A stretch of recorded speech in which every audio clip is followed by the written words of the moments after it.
अस्सलाम वालेकुम व्यूवर्स, मैं हूं फरियाल कामरान और ग्लोबल टीवी के प्रोग्राम ग्लोबल पॉइंट में डॉक्टर जफर में आज का हमारा जो टॉपिक है वो है ऑटिज्म अंडरस्टैंडिंग। और आज हम ऑटिज्म के बारे में ब्रीफली डिस्कस करेंगे कि ऑटिज्म क्या है और इसको हम कैसे जो है इसकी डायग्नोसिस कर सकते हैं, इसके क्या अर्ली साइंस एंड सिम्टम्स हैं। तो आइए अब अपनी बात का आगाज़ करते हैं डॉक्टर जफर के साथ। बिस्मिल्लाहिर्रहमानिर्रहीम। उम्मीद है खैरियत से होंगे आप। जैसे कि हमारा ये ऑटिज्म और स्पेशल एजुकेशन के ऊपर एक सीरीज चल रही है। आप जानते हैं कि जो ऑटिज्म है इसका वर्ल्ड जो डे है वो 2 अप्रैल को सेलिब्रेट किया जाता है और पूरा मंथ जो है ये सेलिब्रेट होता है विद ऑटिज्म अवेयरनेस के ऊपर। तो ग्लोबल इंस्टीट्यूट भी है, हर साल इसको सेलिब्रेट करता है पूरे मंथ को, ऐसी फैमिलीज़ को एजुकेशन देने के लिए और उन बच्चों को सपोर्ट करने के लिए। तो आप देख रहे हैं कि इसके स्टार्ट से हमारे डिफरेंट सेशन चल रहे हैं। तो आज का हमारा जो टॉपिक है वो ऑटिज्म के जो है अंडरस्टैंडिंग के ऊपर है, क्योंकि हमें जब तक उसके अंडरस्टैंडिंग नहीं हो पाएगी तो हम आगे काम नहीं कर सकेंगे और हमें पता नहीं लगेगा कि ये बच्चे को क्या इशू है, इसको हमने क्या करना है, इसके साथ कैसे मैनेजमेंट होगी, इसका ट्रीटमेंट है नहीं है, किस तरह लेके जाना है, किसके पास फर्स्ट डे हमें जाना पड़ेगा और उसके कितने लेवल हैं और इसके लिए कौन सी थेरापीज़ जो मैनेजमेंट के लिए वो कौन सी थेरापीज़ यूज़ हो सकती हैं और किस तरह इसमें रिकवरी और मैनेजमेंट होती है। ये सब हम आज के इस डिस्कस में जानेंगे और आपको इससे उम्मीद है काफ़ी नॉलेज मिलेगा। हमारे साथ रहिएगा। तो आइए हम बात करते हैं सबसे पहले कि ऑटिज्म है क्या, इसके बारे में हमें बताएंगी मिस फरियाल जो ABA थेरेपिस्ट है, रजिस्टर्ड बिहेवियर टेक्नीशियन है। तो ये global institute for autism special ed में एज अ प्रोग्राम मैनेजर काम कर रही है। तो आज हमें बताएंगे ये कि ऑटिज्म क्या है, हम इनसे जानते हैं। फर्स्ट क्वेश्चन हमारा यही है कि मैडम आप बताइए हमारे नाज़रीन को कि ऑटिज्म क्या है, किस चीज़ को ऑटिज्म? ठीक है, ऑटिज्म ये एक न्यूरोलॉजिकल डिसऑर्डर है। ठीक है, जैसे कुछ लोगों का को ऐसे लगता है कि कोई डिसीज है या कोई ये कंटेंजियस है, जैसे कि एक से दूसरे को लग जाएगा, ऐसा नहीं है। ये एक न्यूरोलॉजिकल डिसऑर्डर है। आम इंसान के समझने के लिए कि एक जो लेमैन है उसको भी इसकी समझने में आसानी हो, तो आप ये समझें कि जिस तरह से एक जो बच्चा टिपिकल डेवलप बच्चा होता है या एक पर्सन है, जिस तरह से उसका ब्रेन फंक्शनल होता है, एक ऑटिज्म में फॉल करने वाले बच्चे का उस तरह से ब्रेन फंक्शनल नहीं होता। तो आप समझे कि जस्ट ये एक छोटी सी आप समझे कि कोई फंक्शनल उसका जो है डिसऑर्डर है, कि समझे कि कोई एक नर्व इधर की उधर है, ऐसे थोड़े उसकी चीजें ऑर्डर में नहीं होती। तो ये एक डिसऑर्डर है। समझे कि जिस तरह से एक फंक्शनल वे में ब्रेन सारा प्रोसेस कर रहा होता है, उसका स्मूथली नहीं होता, उसमें कुछ हर्डल्स हैं, बैरियर्स हैं। तो इसका हमें हमारे नाज़रीन को बताइए कि इसके फर्स्ट ऑफ ऑल तो हमें पता चला कि ऑटिज्म है क्या, तो इसमें सिम्टम क्या होती हैं। फर्स्ट चीज़ें एक मदर कैसे नोट करे कि ये सिम्टम आए तो उसे किसी ऑटिज्म सेंटर में या स्पेशल एड एजुकेशन के सेंटर में आके तो उसकी स्क्रीनिंग या असेसमेंट करानी चाहिए। वो बेसिक सिम्टम क्या हो सकती है? ठीक है, सबसे पहले तो आपने जो इसके 3 की एरियाज हैं जो इफेक्ट करता है ऑटिज्म, जो कि आपको हर ऑटिस्टिक बच्चे में नजर आएंगे। लेटर और सूनर आपको नजर जरूर आएंगे। ठीक है, लेकिन और ये वो 3 की एरियाज हैं जो आपको बहुत जल्दी पता चल जाते हैं। पेरेंट्स उसको फील कर रहे होते हैं, लेकिन उनको वो इस चीज़ को एनालिसिस कर रहे होते हैं कि ये चीज़ हमारे बच्चे में डिफरेंट है, लेकिन वो ये जज नहीं कर पा रहे होते कि ये डिसऑर्डर है। ठीक है, तो उसके अंदर सबसे पहले नंबर पे आपका आएगा लैक ऑफ स्पीच। ठीक है, बच्चे की प्रॉपर स्पीच नहीं होगी, कम्युनिकेशन उसको प्रॉब्लम होगी। नंबर 2 पे आपका आएगा बच्चा जो है आपका सोशली उस तरह से इंटरेक्ट नहीं करेगा। सोशली जैसे लोगों के साथ मिंगल अप होना, अपने जो उसके एज ग्रुप के बच्चे हैं या उसके बहन भाई हैं उनके साथ इंटरेक्शन करनी, वो उसमें उसको हिचकिचाहट देख के शाय होता है ये। तो इन द बिगनिंग जैसे पेरेंट्स को ऐसे लगता है कि बच्चा नहीं मिलना चाह रहा किसी को, तो वो नए लोगों को देख के शाय हो जाता है, शर्माता है इसलिए नहीं, लेकिन ये एक उसका की फीचर है। ठीक है, उसके बाद नेक्स्ट आपका नंबर 3 पे आता है सेंसरी प्रॉब्लम, जो कि हमने ब्रीफली अपने एक सेशन में डिस्कस भी किया था कि सेंसरी क्या है और किस तरह से ये जो है, तो उसी में वो सारा जो उसकी सेंसरी प्रॉब्लम्स आ जाती हैं, सेंसरी ओवरलोड है, सेंसरी सेंसिटिविटी है और डिफरेंट सेंसरी इश्यूज जो हैं वो बच्चों में आ जाते हैं। और इसके साथ ही उसका जो बिहेवियर, हाँ जी। अब आगे जब इसके अर्ली साइन एंड सिम्टम्स आएंगे, उसके अंदर जो है आप लाइक ये 3 मैंने आपको एरियाज बताए हैं जो इफेक्ट होते हैं। अब जब आप सिम्टम्स और साइंस की बात करेंगे, उसके अंदर आएगा बच्चे का रेपिटेटिव बिहेवियर, जिसके अंदर एक ही काम का बार बार करना। जैसे कि अगर बच्चा हैंड फ्लैप कर रहा है तो ऐसे से करता जा रहा है, या ऐसे से क्लैप करता जा रहा है, या कोई चीज़ पकड़ के कोई साउंड प्रोड्यूस कर रहा है, जैसे पकड़ के ऐसे से मारता जा रहा है, या अपना हेड वॉल के साथ बैंग कर रहा है, ऐसे ऐसे कर रहा है, ये उसके रेपिटेटिव बिहेवियर्स में आ जाएगा। चेयर पे बैठा है, रॉक कर रहा है। फिर उसके बाद बच्चों के कुछ स्टीरियोटाइप बिहेवियर्स आ जाते हैं, जिसके अंदर वो चीज़ों को स्टेयर करते हैं। जैसे अगर लाइट है तो उसको यूं यूं करके ऐसे देखेंगे, या स्पिनिंग ऑब्जेक्ट्स को देखेंगे, पंखे को देखेंगे। उसके बाद बच्चों में आ जाता है लैक ऑफ आई कॉन्टैक्ट। आपको आई कॉन्टैक्ट नहीं देंगे, आपकी तरफ मुतवज्जो होकर आपसे बात नहीं करेंगे, अपने नाम पे रिस्पॉन्स नहीं देंगे। फिर कुछ बच्चों में जैसे जैसे आगे जाते जाते कुछ बच्चों में एग्रेसिव बिहेवियर्स आने लग जाते हैं। वो कुछ बच्चे सेल्फ हिटिंग करते हैं, उनके सेल्फ इंजूरियस बिहेवियर होता है। कुछ बच्चे दूसरों को हिट करते हैं। जैसे आप साइंस एंड सिम्टम्स में जाएंगे तो बहुत से इसके साइंस एंड सिम्टम्स हैं, लेकिन पहले जो मैंने 3 की एरियाज बताए, ये तो हर बच्चे में आपको पाए जाएंगे। हर बच्चे में ये तीनों या ये तो लाजिम होंगे। उसके बाद ये जो अगले साइन एंड सिम्टम्स हैं, हो सकता है किसी बच्चे में इनमें से कोई एक हो, किसी बच्चे में 2-3 हो।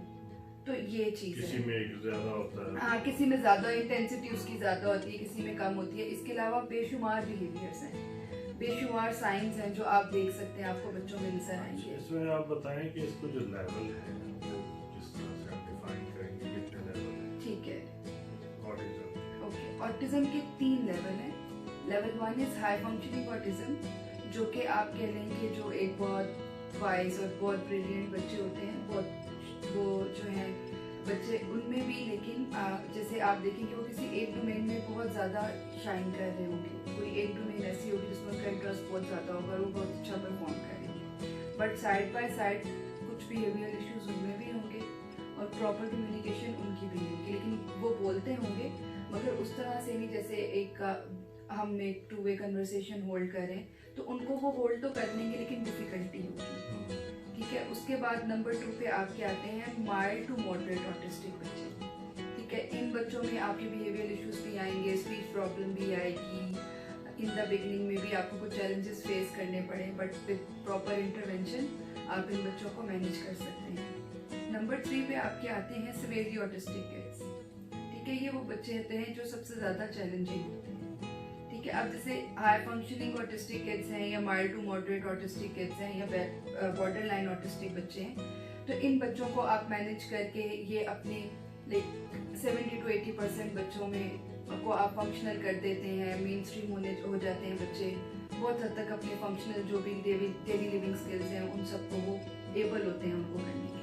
लेकिन हाई फंक जो ये आपके सिवियरली ऑटिस्टिक किड्स आते हैं, इनमें समटाइम्स कुछ बच्चे ऐसे होते हैं कि थ्रू आउट द लाइफ उनके अंदर समटाइम्स 0% भी इम्प्रूवमेंट नहीं है, जबकि वो सारी इंटरवेंशन भी गेट कर रहे होते हैं क्योंकि उनकी सिवियरिटी का लेवल इतना हाई होता है।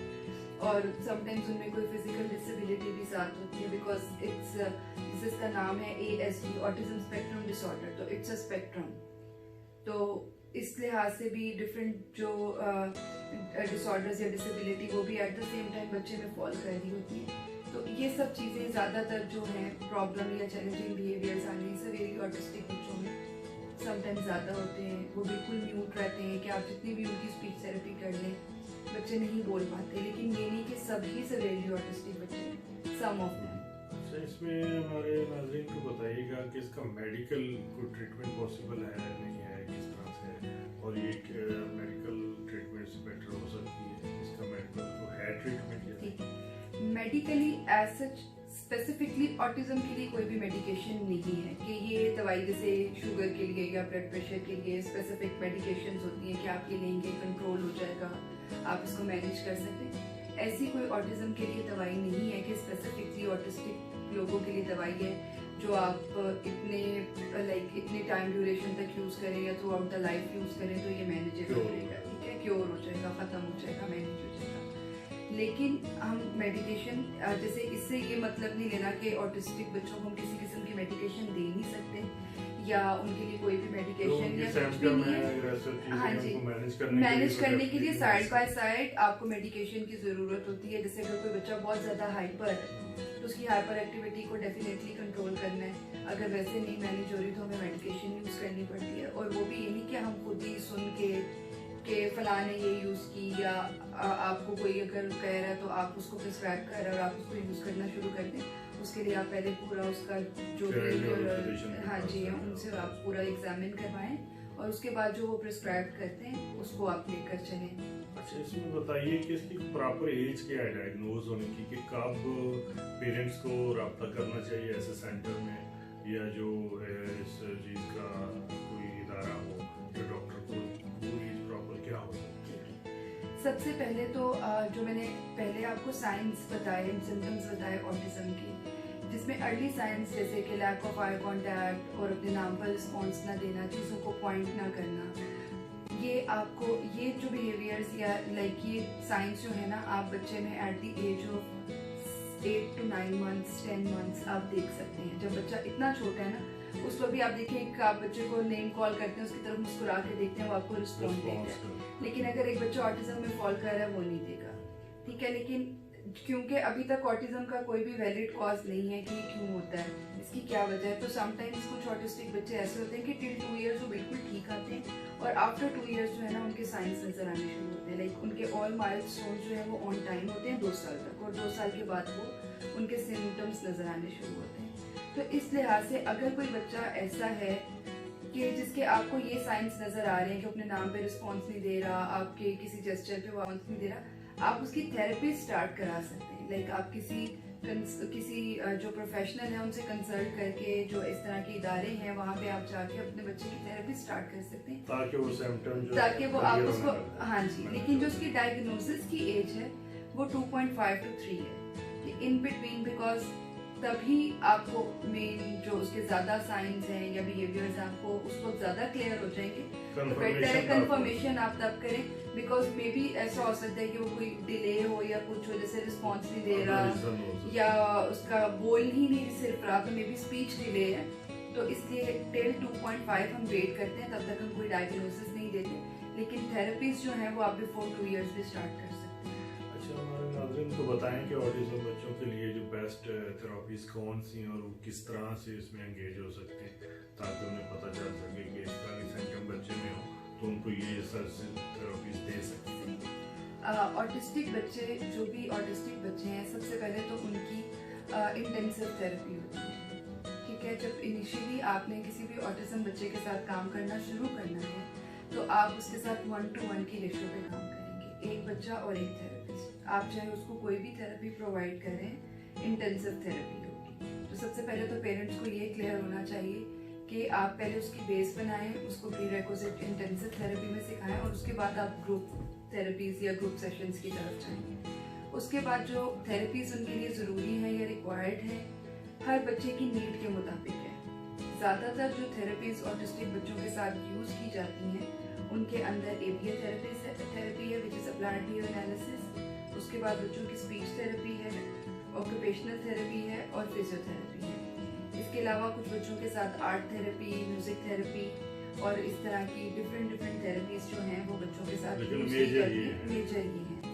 अब यहाँ पर आकर भी क्योंकि पेरेंट्स को ये लगता है कि द मेन प्रॉब्लम इस बच्चा बोल नहीं रहा, तो सिर्फ स्पीच ही रिक्वायर्ड है, लेकिन हर थेरेपी की उसकी नीड के मुताबिक ज़रूरत है। समटाइम्स मैंने देखा है कि पेरेंट्स बिल्कुल भी ऑक्यूपेशनल थेरेपी को इम्पोर्टेंस नहीं देते, बिकॉज उनको लगता है कि ये तो इतनी कोई हालांकि उससे उनकी लाइफ स्किल और वो उनकी देखिए पूरी लाइफ स्किल्स, उनकी gross motor fine motor skills जो है उनको वो इन्हांस करेंगे, उसको सारा वो ठीक कर रहे हैं। फिर जो आपकी सेंसरी रिलेटेड प्रॉब्लम्स हैं वो आपकी OT में ही डील करनी है, आपकी सेंसरी इंटीग्रेशन है, ये सब कुछ। तो इस लिहाज से हर थेरेपी का इक्वल पार्ट है अपने अपने लिहाज से और as per the child need. कुछ बच्चे ऐसे होते हैं कि उनको ABA और OT चाहिए, कुछ को ABA और स्पीच चाहिए, कुछ को तीनों का मिक्सचर चाहिए, कुछ को साथ PT भी चाहिए, कुछ बच्चों को PT चाहिए होता है, OT नहीं चाहिए होता। तो ये बच्चे की उस पे लेवल पे और उसकी डिपेंड करता है कि उसकी नीड क्या है। आज आपने देखा हमारा टॉपिक था ऑटिज्म की अंडरस्टैंडिंग। तो उसमें हमने सबसे फर्स्ट ऑफ ऑल देखा ऑटिज्म क्या है। हमें पता चला कि जिन बच्चों में सोशल स्पीच और रिपीटिंग बिहेवियर ये चीज़ें होती हैं, उनके सिम्टम आते हैं, तो उनको हम जो ASD ऑटिज्म स्पेक्ट्रम डिसऑर्डर का नाम देते हैं। और इसके लेवल हमने जाने वो 3 हैं। और फर्स्ट हमें जो साइन सिम्टम इसके ज़ाहिर होते हैं उन पे बात हुई, और फिर इनकी एज का हमें पता चला कि किस एज में हमें किसी भी ऐसे ऑटिज्म सेंटर या स्पेशल नीड के इंस्टीट्यूट में जाके चेक करवाना चाहिए। उसकी स्क्रीनिंग और असेसमेंट के लिए हमें पता चला कि 2.5 से 3 साल इनके लिए बेस्ट एज होती है। और उसके साथ साथ हमें पता चला कि इसका कोई मेडिकल यूज का स्पेसिफिक ट्रीटमेंट नहीं है, और ना ही इसकी होने की कोई रीज़न अभी पता चली है कि ये क्यों होता है। उसमें मल्टी स्टडी और सर्चेज हैं, लेकिन ऑथेंटिक अभी फाइनल कोई ऐसी चीज़ नहीं है। तो उसमें हमें ये भी पता चला कि ये फीमेल के बजाय मेल बच्चों में ज़्यादा होता है। और उसके साथ साथ हमें ये पता चला कि इनको हम कैसे मैनेज कर सकते हैं। और पेरेंट्स के लिए ये रिक्वेस्ट है कि वो ऐसे सिम्टम देखें तो वो बिल्कुल वरी ना हो। खुदा न खास्ता जो प्रॉब्लम आई है अल्लाह की तरफ से वो तो आ चुकी है, लेकिन वो उसको हिडन करने से, छुपाने से या एक्सेप्टेंस और अंडरस्टैंडिंग ना होने से वो चीज़ डिले हो जाती है, और फिर उसमें मैनेजमेंट मुश्किल हो जाती है, क्योंकि ब्रेन की डेवलपमेंट हो जाती है। तो ऐसी कोई भी अलामात नज़र आए तो वो सेंटर में रब्ता करें, और वो फ़ोन पे पूछ सकते हैं, हेल्प ले सकते हैं, और उसकी स्क्रीनिंग और असेसमेंट के लिए रजू करें, ऐसे थेरेपिस्ट को दिखाएं। तो उसमें जो भी प्रॉब्लम होंगी इंशाल्लाह वो टाइम के साथ मैनेज होने लग जाएंगी। फर्स्ट ऑफ ऑल हमें उसकी जो first of all behaviour problem होती है उनकी मैनेजमेंट है, बच्चे की सिटिंग प्रॉब्लम है, उसकी स्पीच और कम्युनिकेशन की प्रॉब्लम है, और इन सारों को देखना होता है। उसका सोशल एक्शन नहीं होता, लोगों के साथ इंटरेक्शन नहीं होता। ये सारी चीज़ें देखने के लिए हमें एक बाकायदा क्वालिफाइड थेरेपिस्ट की ज़रूरत होती है। और उसमें जैसे global institute for autism special need, जहाँ अपने इंस्टीट्यूट में तो ऐसी थेरेपी प्रोवाइड कर ही रहा है, उसके साथ साथ हमारी कोशिश होती है कि हम हर मदर को ट्रेन करें और वो खुद एज अ टीचर अपने बच्चे के साथ काम कर सके, ताकि उसमें जल्दी से जल्दी रिकवरी हो और अपनी लाइफ में वो बच्चा एबल हो सके। यही इस एजुकेशन का और ये लेक्चर का भी मकसद और मिशन है, और इंस्टीट्यूट का भी ये मिशन है कि ऐसे बच्चे और ऐसी फैमिली में जो भी बच्चे हैं उनके लिए हम दुआगो भी हैं, और हमारा मोटिव यही है कि अल्लाह करे वो जल्दी से जल्दी सेहतियाब हों और अपनी लाइफ में एबल हो सकें। तो आपको किसी को भी कोई इसके बारे में इंफॉर्मेशन चाहिए हो, कुछ डिस्कस करना हो, तो हमारा स्टाफ, हमारे थेरेपिस्ट और हमारा हेल्पलाइन नंबर आपके पास मौजूद है। आप एनी टाइम हमसे रब्ता कर सकते हैं। हम कोशिश करेंगे कि आपको मतलूबा सर्विस प्रोवाइड कर सकें। उम्मीद है हमें कि आपने इससे काफ़ी नॉलेज सीखा होगा। मज़ीद अगर आपके कोई सवालात हों तो हमें रब्ता कर सकते हैं या विज़िट कर सकते हैं। थैंक यू, बहुत शुक्रिया।